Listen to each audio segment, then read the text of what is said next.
Su jumis paroda mokykla 2020 ir mano pašnekovas, nors ir gražiai buvo pasakyta, kad tai yra, galiu į jį kreiptis Jeronimu, bet nedrįsiu niekada taip daryti ir mėginsiu ištarti jo vardą taisyklingai.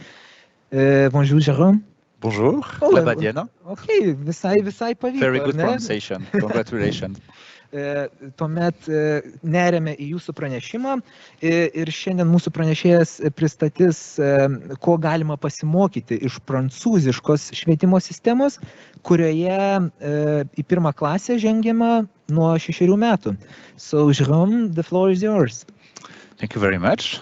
Labai ačiū. And déjà, désolé de faire la présentation en français, mais c'est vrai que j'aurais pu la faire en anglais, mais je préfère quand même avoir une traduction parce qu'il y a beaucoup de termes techniques. Ir tikrai atsiprašau, kad negaliu pasakyti savo pristatymo lietuviškai, taip pat galbūt jau galėjęs pristatyti angliškai, vis dėlto pasirinkau padaryti pristatymą su vertimu, nes yra daug tokių techninių svarbių terminų. Donc je m'appelle Jérôme de Carnin, effectivement, et donc ça fait 3 ans maintenant que je travaille au lycée français de Vilnius. Et donc on m'a demandé... Mano vardas yra Jérôme de Carnin ir jau dabar jau 3 metai dirbu Vilniaus tarptautiniame prancūzų licėjuje. Et donc on m'a demandé de faire cette présentation. Déjà, merci beaucoup pour votre invitation, parce que le système éducatif français est un peu différent du système lituanien. Manęs paprašė padaryti šį pristatymą ir aš iš tikrųjų labai dėkingas, kad galiu tai padaryti, nes yra svarbių skirtumų tarp prancūzų švietimo sistemos ir taip pat lietuvių. En effet, l'école élémentaire commence à 6 ans, alors donc 1 an plus tôt que l'école lituanienne, et donc je vais vous présenter un petit peu les différences entre les deux systèmes. Iš tiesų, pradinis mokslas Prancūzijoje prasideda metais anksčiau negu Lietuvoje. Mes pradedam nuo 6 metų, kai tuo tarpu Lietuvoje nuo 7. Ir štai aš noriu pristatyti tą prancūzų švietimo sistemą. Donc ce que je vais vous présenter, c'est un petit peu le programme qu'on propose aux enfants donc au lycée français de Vilnius. Ce sont les programmes français et donc qu'on propose à une majorité d'enfants lituaniens, puisqu'il y a peu de Français quand même en Lituanie. Et donc la majorité des enfants qui sont au lycée sont des Lituaniens. Il y a quelques familles franco-lituaniennes et aussi quelques Russes, Biélorusses, enfin quelques autres nationalités. Mais donc on va appliquer les programmes français en Lituanie. Ir tai, ką aš čia papasakosiu, tai taip, kaip mūsų šitame tarptautinėme prancūzų licėjuje yra taikoma prancūzų programa, nes pagal ją mes ir mokome. Mūsų didžioji dalis mokinių yra lietuviai, taip pat yra vaikų, kurie yra iš mišrių prancūzų lietuvių šeimų, mes turim taip pat rusų, baltarusių, kitų tautybių šeimų vaikų. Visi jie yra mokomi pagal Prancūzijoje patvirtintą švietimo programą. Alors, on va pouvoir démarrer la présentation. Donc, la première classe en France s'appelle le cours préparatoire, le CP. Taigi, pirmoji klasė Prancūzijoje vadinamas tas CP, tai vadinama parengiamasis kursas, nors tai atitinka pagal savo turinį mūsų pirmąją klasę lietuvišką. Et donc, les enfants qui rentrent en CP ont 5 ans, vont fêter leur 6e anniversaire en fait. Alors qu'il me semble qu'en Lituanie, les enfants qui rentrent en première classe vont fêter leur 7e anniversaire. Taigi, pirmokai Prancūzijoje, kai jie ateina į pirmąją klasę, jie dar gali ir nebūti 6, dar tik tai jiems gali būti jų 6. gimtadienis priekyje, kai tuo tarpu lietuviai vaikai ateidami mokytis, dažniausiai būna 7 ar dar 6, bet jau laukia tais metais savo 7 metų gimtadienio. Alors donc effectivement les deux systèmes scolaires sont assez différents. Là je vais vous présenter un peu plus spécifiquement qu'est-ce qui se passe en France pour les enfants de 3 ans jusqu'à 7 ans. Taigi, kaip jau ir minėjau, tos sistemos šiek tiek Lietuvoje ir Prancūzijoje šiek tiek ženkliai skiriasi ir aš čia tam, kad pristatyčiau tą sistemą, pagal kurią yra mokomi vaikai Prancūzijoje nuo 3 iki 7 metų amžiaus. Alors de 3 ans à 5 ans, déjà on a ce qu'on appelle l'école maternelle, qui a 3 classes, la petite section, la moyenne section et la grande section. Na ir ką lietuviškai mes verčiame iki pradinė mokykla, tai yra skirta vaikams nuo 3 iki 5 metų amžiaus ir čia yra 3 tokie skyriai, 3 metai paeiliui. Tai būna mažųjų skyrius, viduriniųjų skyrius ir didžiųjų skyrius, 3-mečiams, 4-mečiams ir 5-mečiams vaikams. Et donc l'école maternelle est obligatoire depuis quelques années pour tous les enfants, sachant qu'avant que l'école soit rendue obligatoire, de toute façon, les Français ont l'habitude d'envoyer leurs enfants à l'école maternelle, puisque 97% des enfants allaient à l'école maternelle auparavant. Donc là, vraiment, tous les enfants, c'est vraiment dans la culture française d'aller à l'école maternelle à cet âge-là. Reikia žinoti, kad Prancūzijoje ta ikipradinė mokykla yra privaloma.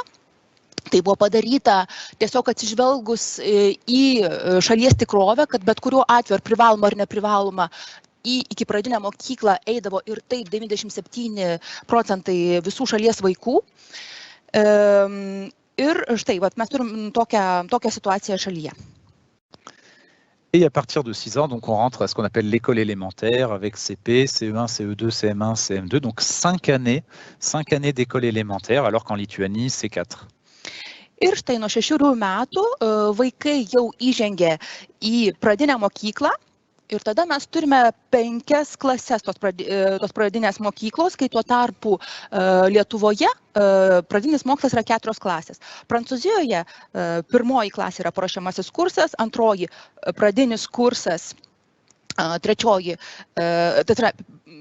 klasė yra pradinis kursas pirmieji metai, trečioji pradinis kursas antrieji, ketvirtoji vidurinysis kursas pirmieji metai ir tai, kas atsitiktų mūsų 5, vidurinysis kursas antrieji metai.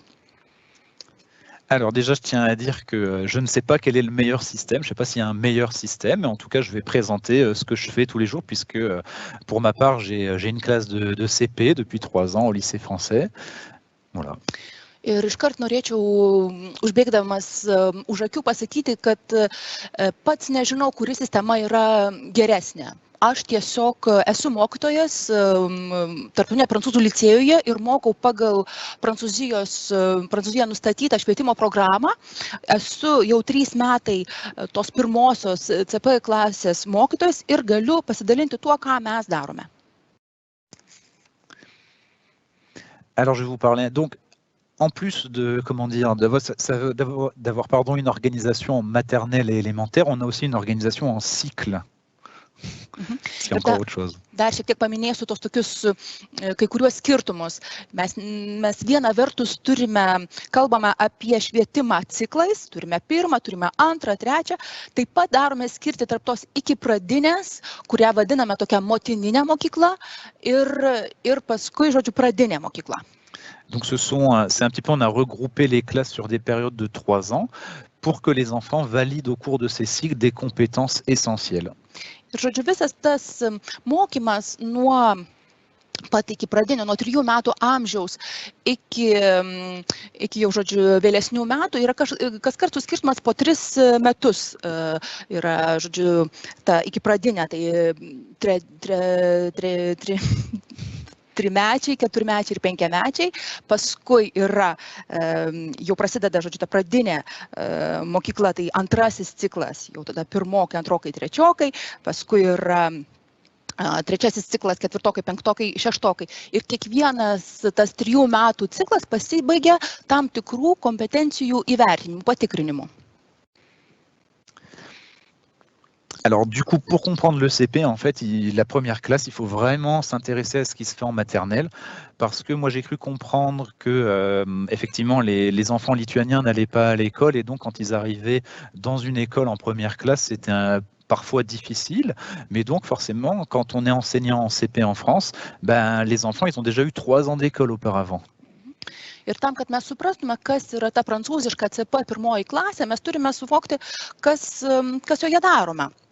Aš, aišku, kadangi esu mokytojas toje prancūziškoje švietimo sistemos nustatytoje programoje, nesu susidūręs su vaikais, kurie patirtų tokių didelių keblumų, nes jie ateina į mano tą 1 klasę jau prieš tai turėję 3 mokslo metus, nuo 3, 4 ir 5 metų. Tuo tarpu esu girdėjęs, kad kadangi čia Lietuvoje ne visi leidžia į darželį ir nebūtinai vaikai eina į parengiamą klasę, tai atėję į 1 turi tokių mokymosi sunkumų. Et donc déjà, cette école s'appelle maternelle. Donc en fait, c'est une école, mais c'est maternelle, donc ce qui veut dire la mère. Donc c'est le lien entre la maison et l'école. Donc déjà, c'est un premier... On habitue les enfants à venir à l'école, mais en même temps, il y a ce côté maternel. Donc c'est une école, mais en même temps, on prend soin des enfants et on les materne, quoi, comme on pourrait dire en France. Taigi, kai mes kalbame apie tą ikipradinę prancūzų mokyklą, jinai vadinasi tokia motiniška, tarsi mamiška tokia mokykla, žodžiu, nuo 3 iki 5 metų amžiaus. Ir tame pavadinime yra tikrai tarsi ir užfiksuotas tas apie tai, kas yra ta mokykla. Kad tai yra viena vertus mokykla, bet kita vertus yra ir tas motiniškas aspektas, kad vaikai jau nėra namuose, jie ateina į mokyklą, bet kita vertus jie visiems susilaukia ir tokio motiniško rūpesčio, priežiūros. Tai tokia tarpinė stotelė tarp mokyklos ir namų. Alors du coup, il y a des apprentissages assez importants en maternelle. Donc pendant ces 3 années, j'ai mis quelques compétences ici, des compétences autour du langage, bien sûr, commencer à s'exprimer dans un bon français, en essayant d'enrichir le vocabulaire, comprendre, commencer à connaître les lettres de l'alphabet, les chiffres, etc. Commencer à s'habituer à écrire de différentes manières. À écrire, donc on écrit avec différents matériaux, sur différents supports, etc. Ir dabar paminėsiu kai kuriuos dalykus, ko mes mokomės toje ikipradinėje mokykloje. Taip, yra bandoma išmokti, kuo taisyklingai kalbėti prancūziškai, turtinti žodyną, raidyną, išmokti kuo daugiau skaičių, rašyti įvairiai, naudojant įvairias priemonės, skaičiuoti, sudėti, sugrupuoti. Et donc les classes de maternelle ne fonctionnent pas comme les classes d'élémentaire. Il y a des petits ateliers, on travaille en petits groupes, il y a des rituels donc déjà qui commencent à habituer l'enfant à un certain rythme de l'école, d'avoir certaines activités à certaines heures. Tous les jours, il y a de la motricité, il y a du langage, on lit des histoires, il y a aussi des temps de repos et de sieste pour les plus petits. Donc voilà, c'est un petit peu un mix entre une organisation d'école et des choses un petit peu plus souples. O kalbant apie tai, kaip vyksta darbas, tai jisai, aišku, dar nėra toksai kaip mokykloje. Yra, aišku, tam tikrų užsiėmimų, tačiau dar yra ir tokio lankstumo. Na, gal turbūt tai būtų galima ir prilyginti ir Lietuvos darželiams, kad darbas vyksta tokių klasikinių, grupinių, tokių dirbtuvėlių būdų, yra ugdomi motoriniai įgūdžiai, vaikai turi tam tikrus užsiėmimus, bet taip pat turi ir tokį poilsio laiką, yra laikas, kai jie miega, kai jie juda. Tai žodžiu yra toksai tarpas tarp mokyklos ir namų. Et donc, une fois que tout ça est fait, que la maternelle a été réussie, les enfants entrent en CP, donc c'est le début de l'école élémentaire. Ir kai jau vaikai pabaigia tą ikipradinę mokyklą, žodžiu, 6 ar dar, žodžiu, belaukdami tų 6, jie pradeda eiti į pirmąją pradinio mokslo klasę, kur yra ta CP. Donc les compétences, c'est forcément les compétences, les apprentissages sont dans la continuité de la maternelle. Donc ce qu'ils ont fait de 3 à 5 ans, ça continue en CP. Mais là, ça change un petit peu. C'est un peu le dispositif de classe traditionnel avec un enseignant, des élèves, des leçons, des choses à apprendre. Ir tai, ką jie išmoksta jau būdami jau toje ikipradinėje mokykloje, būdami 3-5 metų ir kai jie pereina į tą pirmąją klasę, tam tikros veiklos ir toliau tęsiasi, tačiau aišku yra ir tam tikri pokyčiai. Jau jie dirba klasėje, jau jie turi mokytoją, jau yra tam tikra nauja tvarka, kurios turi laikytis.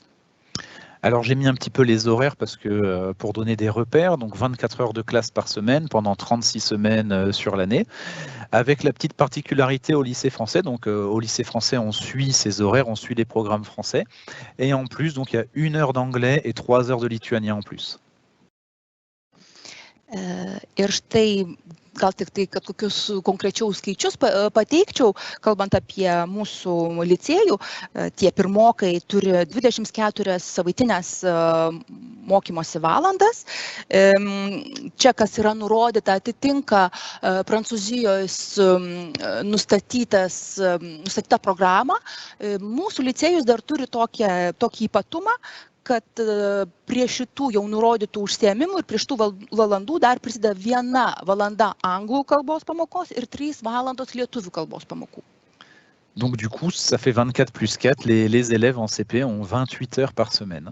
Taigi mūsų pirmokai turi iš viso 28 mokymosi pamokų valandas, 24 plus 4. Alors, j'ai mis quelques compétences, mais alors il y en a beaucoup. Mais bien sûr, les principales sont ici. Décoder, comprendre un texte, savoir écrire en écriture cursive. On fait aussi de la grammaire, de l'étude de la langue. Voilà, je vais peut-être laisser traduire déjà ça. Ir čia išvardinau paminėjau tik tai kelias kompetencijas, kurias ugdome, aišku, jų yra ir daugiau, tai bandome perskaityti, bandome suvokti tekstą, įvaldyti rašymą rašytinėmis raidėmis, atpažinti sakinį, mokėti sukurti 1-5 eilučių tekstą, spręsti uždavinius. Donc bien sûr, à la fin du CP, les 3 compétences, lire, écrire, compter. Ir metų pabaigoje, aišku, yra svarbiausia, kad jie būtų išmokę šitų 3 pagrindinių dalykų – skaityti, rašyti, skaičiuoti. Et aussi, surtout, je dirais même, pour que les enfants passent en classe supérieure, il faut pouvoir être autonome dans son travail, pouvoir comprendre les exercices tout seul, savoir ce qu'il faut faire, savoir lire des consignes, comprendre les exercices qui seront proposés, et donc être vraiment autonome dans le travail.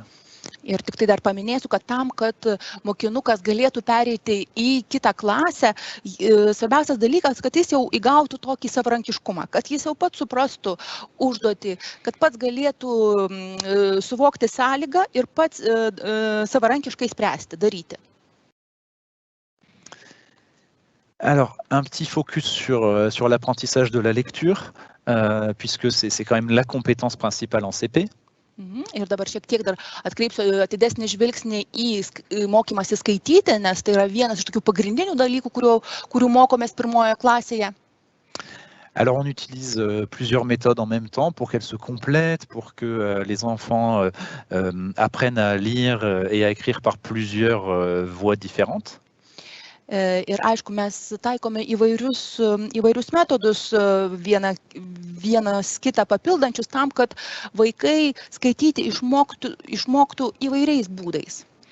Donc on étudie par exemple les graphèmes et les phonèmes, les sons, la manière dont ils sont écrits. Et vous verrez après, je vous ai mis quelques petits exemples en français, il y a quand même beaucoup de sons différents que vous n'avez pas en lituanien.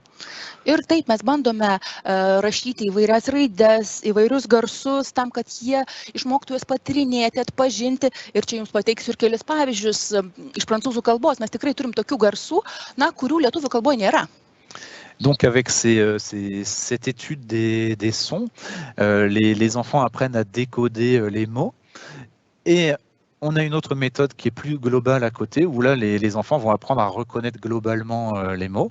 Et donc en additionnant ces 2 méthodes, l'apprentissage de la lecture se fait assez vite.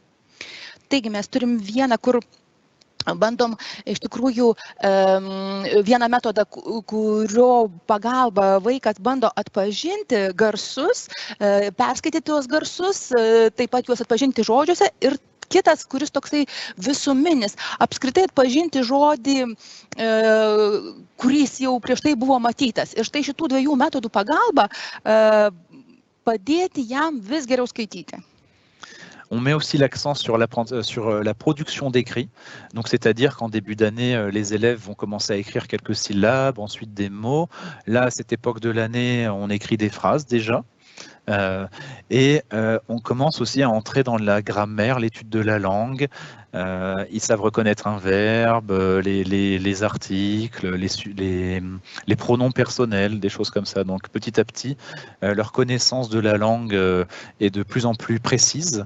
Et en faisant cette production d'écrit, en analysant les phrases, les types de mots, ça facilite l'apprentissage de la lecture. Ir štai jie po truputėlį vis daugiau rašo. Pradeda gal tik tai nuo skiemenų, bet jau, pavyzdžiui, jau dabar šiuo metų laiku jie jau po truputį rašo ir sakinius, paskui mes pereiname prie gramatikos, bandome aiškintis, atpažinti, kur yra artikelis, kur yra veiksmažodis, kur yra įvardis. Ir analizuojant visus šiuos skirtingus kalbos dalis, visą tai jiems padeda vis geriau prisijaukinti tą kalbą ir ją įvaldyti. Alors ici, j'ai mis quelques exemples donc des graphèmes et des phonèmes qui vont être étudiés pendant l'année. Štai čia yra kelių garsų ir raidžių pavyzdžiai, kuriuos mes nagrinėsime metų eigoje. Donc par exemple, dans la colonne de gauche, le premier, là, AN, que vous n'avez peut-être pas en lituanien, qui va s'écrire AN ou EN, qui fait le son AN. Voilà, AN. Čia toj kairioji kolonoje turime pirmus 3 žodžius su skirtingai rašomu, bet tuo pačiu garsu O. Ir jisai gali būti rašomas ir AN, ir taip pat EN, kas nėra lietuvių kalboje priimtas dalykas. On a aussi le son O, qui va s'écrire de 3 manières différentes. O, EAU ou AU. Mes taip pat turime garsą O, kuris gali būti rašomas 3 skirtingais būdais. Mes galim turėti O, galime turėti EAU arba EAU, lietuviškai sakant, ir lygiai taip pat O gali būti rašoma AU. Et dans les consonnes, par exemple, on a le J qui va s'écrire J, G ou GE. Mes lygiai taip pat prancūzų kalboje turime garsą Ž, kuris kartais bus rašomas pasitelkiant lietuviškai sakant J raidę arba G. Ou GE. Oui. Arba GE. Oui. Tout à fait, 3 manières. Voilà, donc il y a 36 phonèmes au total dans la langue française. 36 sons. Mes turime 36 garsus skirtingus prancūzų kalboje. Voilà pour quelques exemples. Alors donc au cours de l'année, donc on va comment dire bien sûr suivre nos élèves, essayer de repérer les différentes difficultés. Aišku, metų eigoje mes stebime mūsų mokinius, bandome išvelgti, pamatyti, su kokiais sunkumais susiduria. Donc je vais présenter quelques méthodes qui sont utilisées dans les écoles françaises. Ir čia pristatysiu kelis metodus, kurie yra naudojami prancūzų mokyklose. Donc nous avons déjà des évaluations régulières qui permettent d'évaluer régulièrement les enfants.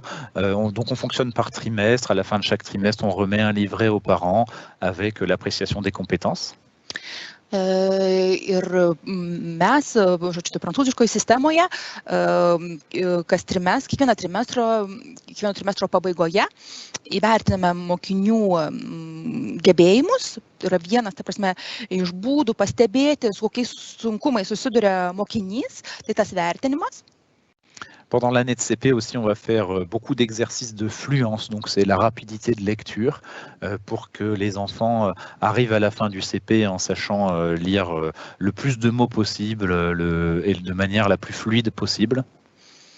Mes taip pat darome daug skaitimo technikos pratimų tam, kad vaikas metų pabaigoje galėtų kuo daugiau žodžių perskaityti ir kuo sklandžiau.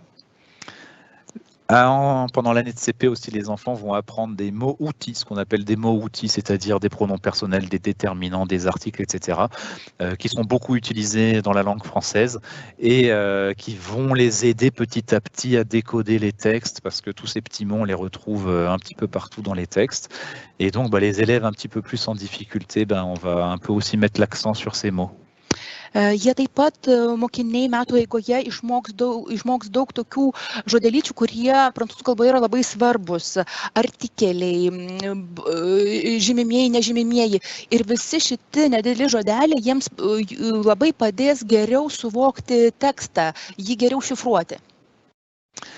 Bien sûr, au sein des classes, on on pratique de la différenciation pédagogique, c'est-à-dire que avec mes collègues, par exemple, on a l'habitude de faire des groupes de niveau, on décloisonne les classes, c'est-à-dire qu'on sort un petit peu les classes, on mélange les classes selon des groupes de niveau. Par exemple, en lecture, on va faire 3 ou 4 groupes de niveau pour différencier notre enseignement. Mes taip pat taikom tokį metodą kaip diferencijavimą. Pavyzdžiui, su kolegomis mokytojais darom taip, kad šiek tiek peržengia mūsų klasės ribas ir būriam, grupuojam tokias tarsi kiekvieno mokinio lygį atitinkančias grupės, kad jie geriau matytų vienas santykė su kitu, kokiam lygmenį jie patys yra, save geriau vertintų. Ensuite, on va aussi proposer aux élèves 1 heure d'aide personnalisée par semaine. Donc c'est là, on va prendre en dehors des heures de classe des petits groupes de 3, 4, 5 élèves pour travailler des choses un petit peu plus difficiles qui sont pour les élèves qui ont un peu plus de difficultés. Mes taip pat siūlome asmeninės pagalbos tokią valandą po pamokų. Čia gali kokie būti 3, 4, 5 mokiniai, kuriems yra pasiūloma asmeninė pagalba 1 valandą per savaitę, jeigu jie kažkokiam tai dalyke patiria sunkumų, nelabai supranta, tai štai. Et enfin, quand il y a des difficultés un petit peu plus importantes, on met en place des programmes personnalisés de réussite éducative, c'est-à-dire des contrats qu'on va signer avec les parents, un petit contrat où on va définir 1, 2 ou 3 objectifs pour un enfant qui serait en retard et pour lesquels on va faire vraiment un focus sur 1 ou 2 objectifs particuliers sur quelques semaines. Ir taip pat mes turime tokią dar atskirą asmeninę programą geriems rezultatams pasiekti. Jeigu matom, kad ypatingai kažkas nesiseka, tai tiesiog tokiu atveju pasirašom sutartį su tėvais, kai tam tikram vaikui yra iškeliami kelių savaičių bėgyje 1 ar 2 tikslai, kurių jisai turi pasiekti, kur jisai turi šiek tiek padaryti pažangą ir, kad įveiktų tą atsilikimą. Et enfin, pour prendre en compte aussi certaines formes de handicap, on va dire, dans l'apprentissage, donc il y a des personnes aussi qui peuvent, des enfants qui peuvent bénéficier de l'aide d'accompagnateurs dans la classe, ou alors, pour les dyscalculie, dyslexie, etc. aussi, on va essayer d'adapter les supports en tant que possible.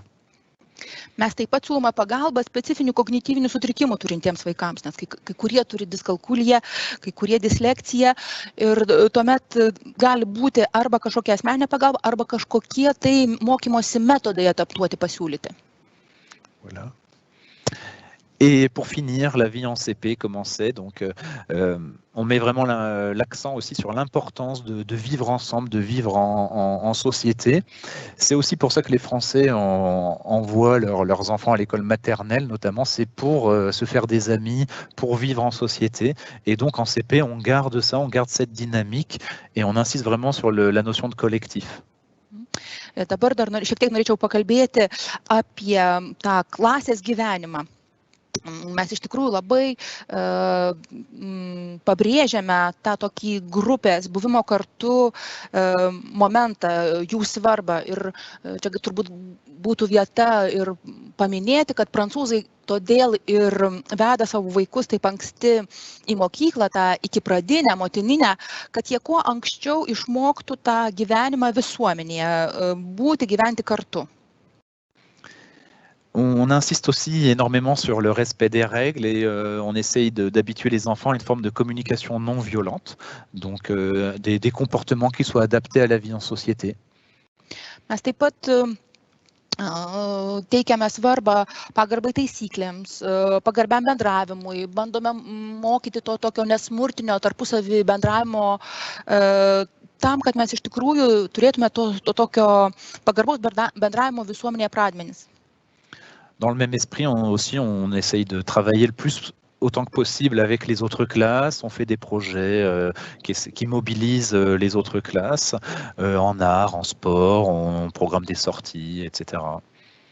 Mes dėl to bendradarbiavame ir su kitomis klasėmis, kartais galim pasirinkti įvairias temas, tai gali būti arba kažkas iš meno srities, arba sporto, galim daryti kažkokias drauge išvykas, tiesiog kažką tai daryti drauge. Et pour finir, vraiment aussi la bibliothèque a vraiment une place très très importante. Donc toutes les classes de CP vont au moins une fois par semaine en bibliothèque pour voilà, prendre les livres, manipuler les livres, avoir le goût de lire. Et donc ça, c'est vraiment très très important. Tikrai dar norėčiau pabrėžti ir itin svarbią vietą, kurią mes teikiame bibliotekai.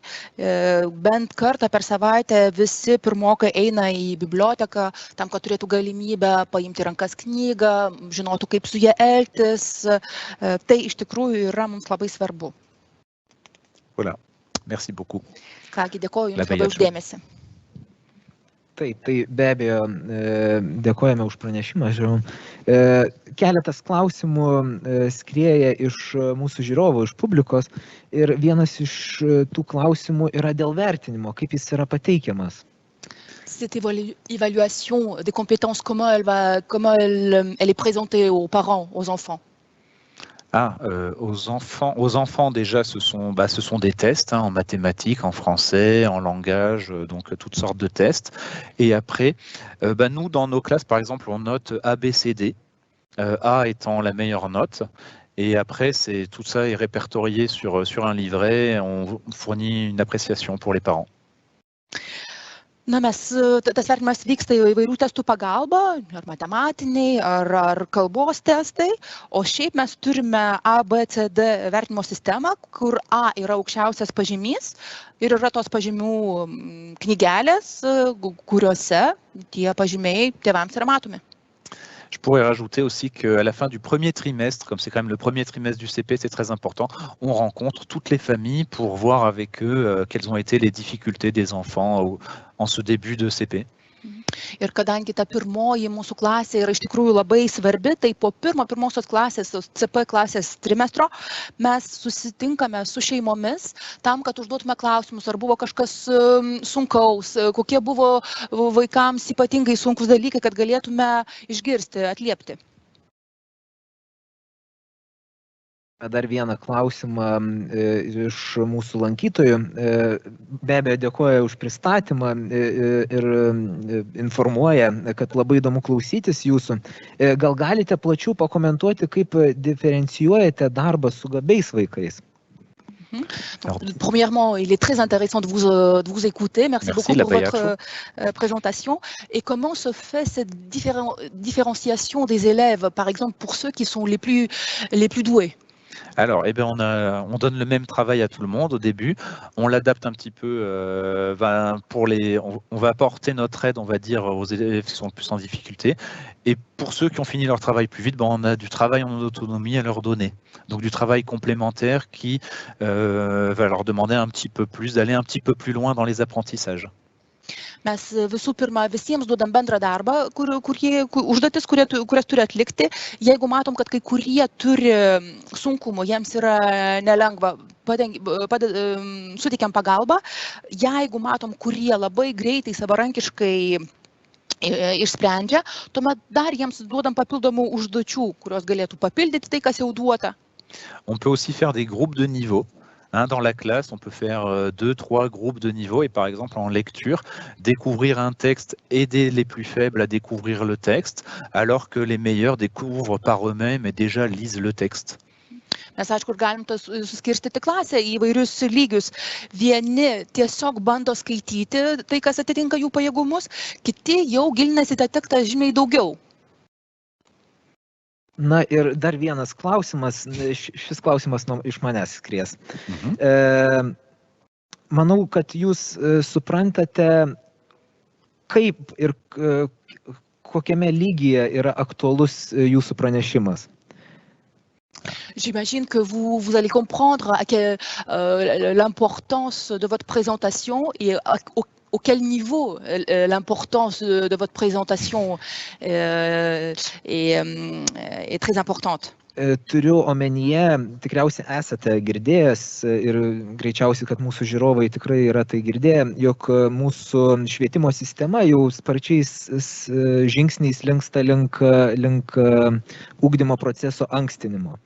Ir girdint jūsų pranešimą, matant pavyzdžius, ir greičiausiai jums pačiam matant pavyzdžius dabartinės Lietuvos švietimo sistemos, gal turėtumėt kažkokių rekomendacijų arba įžvalgų dėl mūsų bandymų arba ketinimų ankstinti ugdymą?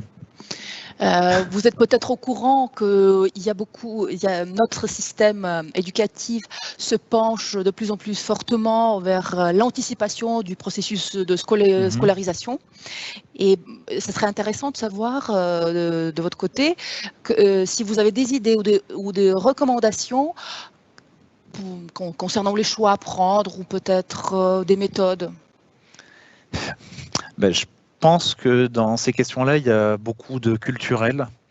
Je ne connais pas assez la culture lituanienne pour savoir un peu comment serait acceptée une anticipation de la scolarité, déjà.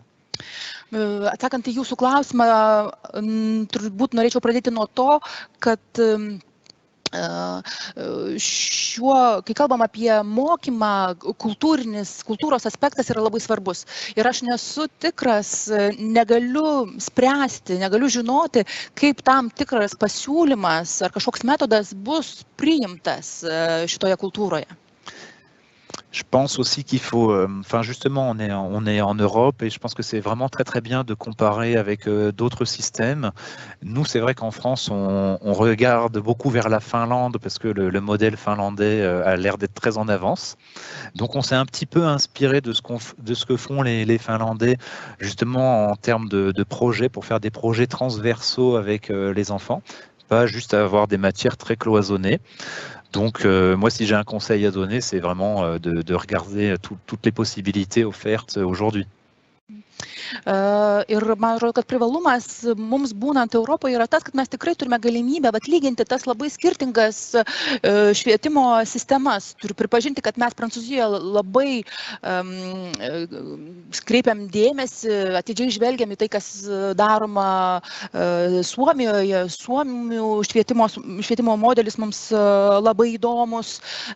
Tas toksai nepaisimas atskirimų, daugiau bandymas daryti tokių bendrų veiklų tarp skirtingų vaikų, skirtingų metų. Ir aš manau, kad ir mums, gal ir jums būtų toksai patarimas, grinai išnaudoti tą situaciją ir tikrai žiūrėti, semtis tos gerosios praktikos, kur jūs atpažįstate. Après, je peux dire aussi qu'il y a des avantages et des inconvénients au système français. Aš taip pat galiu pasakyti, kad ir prancūzų švietimo sistema lygiai taip pat turi kaip ir privalumų, taip ir trūkumų.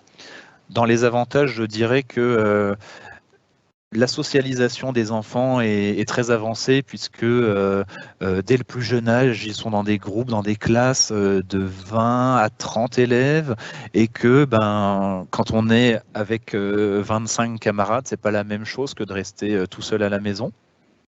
Galbūt iš tų privalumų, kuriuos aš išskirčiau, tai sakyčiau, kad prancūzų vaikai labai greitai įsilieja į tą visuomeninį gyvenimą, nes yra 20-30 moksleivių mokinukų klasėse ir todėl turi tą tokią labai skirtingą patirtį, juk nėra tas pats būti vienam namie ir būti 25 bičiulių apsupty.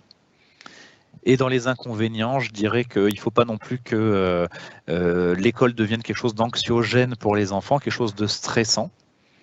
O jeigu kalbėčiau apie trūkumus, tai gal paminėčiau tai, kad nemanau, kad mokykla turėtų būti to tokio nerimo šaltinis vaikui. Jeigu jisai dėl to patiria stresą ir nerimą, to reiktų vengti.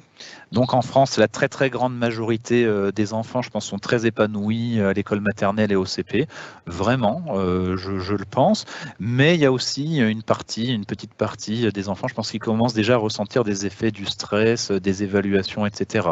Donc je pense que c'est quelque chose à manier avec précaution. Ir nepaisant to, kad iš tikrųjų yra labai maros didžioji dauguma, tikrai didžioji dalis vaikų nuo pat tos iki pradinės mokyklos ir toj pirmojo klasėje yra gražiai išsiskleidžia, jaučiasi laimingi. Kita vertus, vis vien yra ir tų vaikų, kurie patiria stresą, nerimą ir reikia tam irgi tokio atidumo. Viskas. Dar vienas ir paskutinis klausimas skriejo iš publikos apie mokymo priemonės. Tai klausia lankytojas, kokias mokymo priemonės naudojate 6 metų vaikams, kokie vadovėliai ir panašiai, pavyzdžiui, kalbai mokyti. Quels sont les outils que vous utilisez pour les élèves de CP? Par exemple, quels sont les manuels? Oui, on a des fichiers, comment dire, on a un fichier en lecture-compréhension du français, on a un fichier en études en phonologique ou en études des sons, un fichier mathématique et après, voilà, après on va compléter avec selon les matières. Na, mes tiesiog turime jau tokius patvirtintus failus, kurie yra skirti vieni skaitimui, suvokimui prancūzų kalbos, turim failus, kurie yra skirti matematikai, garsų tyrinėjimui, paskui bandom papildyti dar kitokiais dalykais, ką randam. Et donc aussi au quotidien, on utilise le cahier du jour. Donc c'est le cahier dans lequel tous les jours les élèves écrivent quelque chose. Donc comme je disais en début d'année, un mot, quelques syllabes, et puis plus ça va, on écrit des phrases, des petits textes. Ir mes naudojam tokį, kaip galim sakyti, tos dienos tokį sąsiuvinį, kuriame pradžioj vaikai gal tik tai gebės parašyti, gal tik po kelis skiemenis, gal žodžius, bet jau galiausiai paskui jiems pavyksta jau ir ištisus sakinius parašyti. Be abejo, pamelavau, kad tai bus paskutinis klausimas, nes dar vienas klausimas atskriejo iš Kristinos. Čia greičiausiai aktualiausias klausimas, be abejo, tai mokytojams, bet ir iš mokinio perspektyvos. Ar prancūzų švietimo sistemoje egzistuoja namų darbai ir kaip jie egzistuoja? Oui, j'ai compris. Donc effectivement, j'ai oublié d'en parler. Existe ou you existe, je sais plus. Donc effectivement, on donne des devoirs tous les jours dès le CP, 10 minutes par jour de lecture à peu près. Voilà, on donne des habitudes qui est des devoirs un petit peu tous les jours. Taip, ir aš prisipažįstu to nepadaręs, aš turėjau pakalbėti apie namų darbus, bet užmiršau, nepašnekėjau. Ir taip, tie namų darbai egzistuoja. Kiekvieną dieną yra užduodama 10 minučių skaitimo. Supratau. Manyčiau, kad atsakėme į Kristinos klausimą. Ką galiu pasakyti, kad labai visų pirma džiugu girdėti, kad jūsų licėjus suteikia tokią galimybę prancūzų kilmės vaikams ugdytis jūsų sistemoje. Labai džiaugiamės, jog turime tokią įvairiapusiškumą mūsų švietime. Dėkoju Jums už pranešimą, dėkoju už skirtą laiką. Merci beaucoup, Jérôme. Bravo. Tai ačiū ir žiūrovams, kurie prisijungėte prie Žaliojo kanalo.